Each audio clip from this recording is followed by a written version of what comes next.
भारत के छोटे से गांव सुखपुर में रामलाल नाम का किसान रहता था। रामलाल मेहनती था, लेकिन लालची था। जो उसके पास था, उससे वह कभी खुश नहीं रहता था। भगवान ने हमें बहुत कुछ दिया है, इसमें खुश रहो। इतने से कुछ नहीं होता, मुझे और चाहिए, मुझे अमीर बनना है।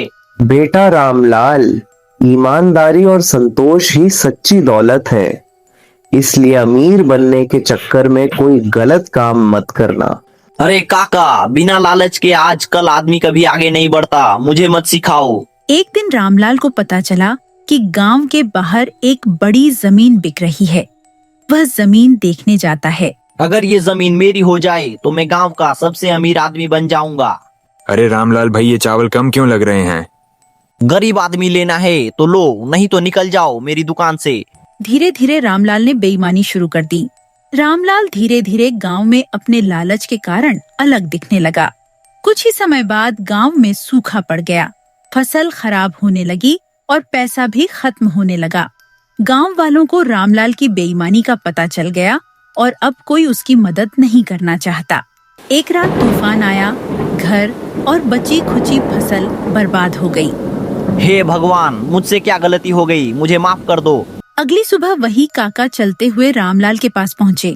बेटा रामलाल, मैंने तुमको पहले ही कहा था ईमानदारी से काम करो, लेकिन तुमने किसी की नहीं सुनी। अब देखो बर्बाद हो गए ना। मुझे माफ कर दो काका, ये सब मेरी ही गलती है। मैं लालची था, शायद इसीलिए भगवान ने मुझे बर्बाद कर दिया।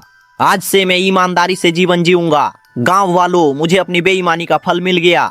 रामलाल ने गांव वालों से माफी मांगी और वादा किया कि अब वह ईमानदारी से जिएगा। कुछ समय बाद बारिश हुई और फसल अच्छी हुई।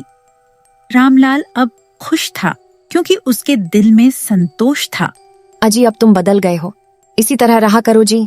हाँ सीता, अब मुझे समझ आ गया है। अब हमेशा ईमानदारी रहूंगा। भगवान की दया से अच्छी फसल हो गई। दोस्तों, इस कहानी से हमें यह सीख मिलती है कि लालच इंसान से सब कुछ छीन लेता है, लेकिन संतोष और ईमानदारी जीवन को खुशहाल बनाती है।